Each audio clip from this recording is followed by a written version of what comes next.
Breakfast में एक cup चाय का प्याला पीते हैं, हमको रुक करके ये चिंतन करना चाहिए कि जो हमारे टेबल पर चाय का प्याला है उसमें कितने लोगों का योगदान है, उसमें कितने लोगों का कंट्रीब्यूशन है। इस पर आप चिंतन कीजिए।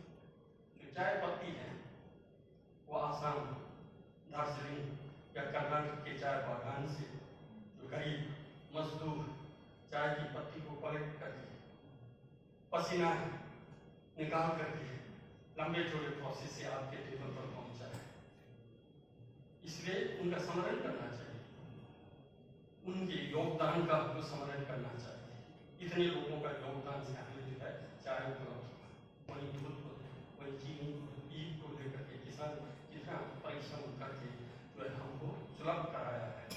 यदि ये भाव आपके अंदर होगा तो जब आप बाहर निकलेंगे समाज में, गरीब को देखेंगे, मजदूर को देखेंगे, उनके प्रति आपके अंदर ऋणी भाव होगा। इनके चलते मेरा ये ब्रेकफास्ट बना है, इनके चलते मेरा डिनर ऑनलाइन प्राप्त, इनके चलते मेरे ये वस्त्र पहन रहा हूँ। किसने बनाया? ये दूसरों ने बनाया। दूसरों के चलते हमारा अस्तित्व है, या कि दूसरा नहीं तो हमारा अस्तित्व है। आप अगर बनारस में अकेला होंगे कैसे जिएंगे? कल्पना कीजिए, जी सकते हैं? दूसरों के चलते हमारा अस्तित्व है। ये दुनिया प्रतिष्ठ संपन्न है, एक दूसरे पर निर्भर है। इस चीज को हमको समझना चाहिए। ऋणी भाव पैदा होना चाहिए, दूसरे के प्रति ऋणी भाव, गुरु के प्रति शिष्यों का ऋणी भाव, शिष्यों के प्रति गुरु का ऋणी भाव। शिष्य हैं तब आप गुरु हैं, गुरु हैं तब आप शिष्य हैं, अधिकारी हैं। ये सब चीजें प्रतिष्ठ संपन्न, एक दूसरे पर निर्भर है। इस भाव को अगर आप अपने अंदर पैदा करेंगे, किसके प्रति द्वेष, किसके प्रति ईश्वर संभव ही नहीं। एक बात। दूसरी बात, यदि आप तथागत बुद्ध के द्वारा कहे गए शनि को आपको जानेंगे, यह संसार क्षण भंगुर है, उत्पत्ति है, वह है।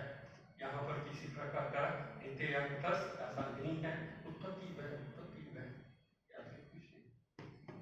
ये भाव अगर आपके पास रहेगा, कल कुछ भी घटना घटा तो आज हम मानते हैं कि फ्रेश, मानो किसी ने जो है कल जो गाली दिया, आज भी गाली, वैसा ही हम हमारे कानों में आवाज गूंजती है, हम उसके प्रति परेशान होते हैं। ये हमारी वह गलती है, वो तो बीत चुका है। 2 दिन पहले जो हुआ हो चुका है, आप उसको डो रहे हैं, मृतक को जो है आप डो रहे हैं। जो मर चुका है उसको कभी जीवित कर ही नहीं सकते। ठीक उसी तरह जो घटा घटा हो गया। तो लेकिन हम अनित्य को जानते हैं, अनित्यता को समझते हैं, नित्य मान करके बैठ जाते हैं, इसलिए हम परेशान। इसलिए अनित्यता को भी स्मरण कीजिए, अनित्यता के बारे में चिंतन कीजिए, विचार कीजिए। अभी यदि आप ऐसा करते हैं, बहुत सारे समस्याओं से आप निजात पाएंगे। उसी प्रकार भविष्य की चिंता की क्या आवश्यकता है? भविष्य वर्तमान का प्रतिफल है। वर्तमान को संभालिए, वर्तमान को बनाइए, भविष्य को होगा। सिर्फ चिंता करके क्या करेंगे? वर्तमान में करेंगे नहीं, चिंता करेंगे। चिंता का परिणाम चिंता ही हो, कुछ नहीं। चिंता को छोड़ करके फ्रेश होकर, अलर्ट होकर अपना वर्तमान को संभालिए, तो फ्यूचर बहुत सुंदर होगा। ये मैं आपसे निवेदन करना चाहूँगा। जहाँ तक वुमेन एम्पावरमेंट की बात है, तथागत बुद्ध ने तो किसी भी प्रकार का जेंडर का कोई भेदभाव किया ही नहीं। क्यों? क्योंकि तथागत बुद्ध के अनुसार जो राग द्वेष आदि विकृतियां है ना, वो मानसिक है, शारीरिक नहीं है। आध्यात्म का साधना तो चित्त से होता है, ना कि शरीर से होती है। राग है तो हमारे चित्त के अंदर है, द्वेष है तो हमारे चित्त के अंदर है, वो चित्त से हमको बाहर निकालना है। करुणा है तो चित्त का क्वालिटी है, दया है तो हमारा चित्त का क्वालिटी है। उससे शरीर से लेना देना क्या है? शरीर तो पंच महाभूतों का बना है। पुरुष का कोई पंच महाभूत है, कोई छठा महाभूत से तो बना है। क्षत्रिय है तो कोई 4 भूत से बना है, ऐसा तो है, पंच महाभूतों का बना है। तो कहाँ अंतर है? कोई अंतर नहीं। फिर मैं उसमें जो बहुत सरल उपमा के द्वारा मैं बच्चों को ये बोल सकता हूँ, पुरुष और महिला को कैसे अंतर करेंगे। मान लीजिए किसी क्षत्रिय का पैर टूट गया हो, उसका ट्रीटमेंट क्या करेंगे? वही करेंगे जो पुरुष के साथ ट्रीटमेंट होगा, वही करेंगे, कोई दूसरा होगा? पुरुष के लिए अलग, महिलाओं के लिए अलग, ये तो है नहीं। तो फिर अंतर कैसे है? अंतर बोध जो है, कभी भी पुरुष और स्त्री में कोई भेदभाव नहीं किया है।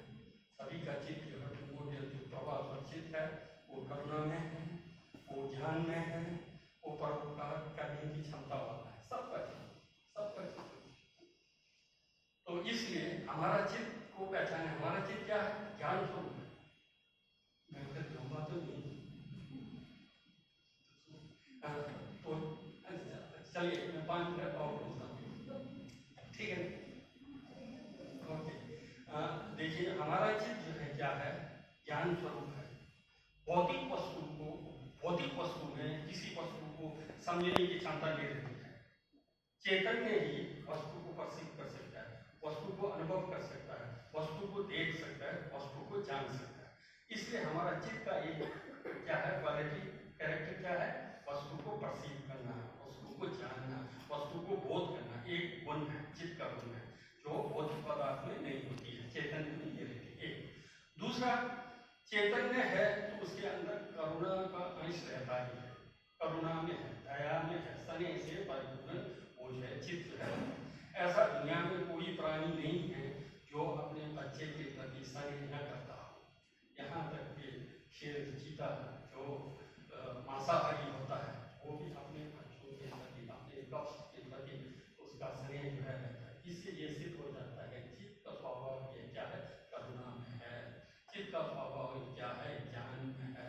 और चित्त का स्वभाव जो है क्या है? स्वतंत्र रूप से कार्य करने की क्षमता रखता है। भौतिक पदार्थ को कराना पड़ता है, प्रेरित कराने के लिए दूसरे तत्व की आवश्यकता है, स्वयं अपने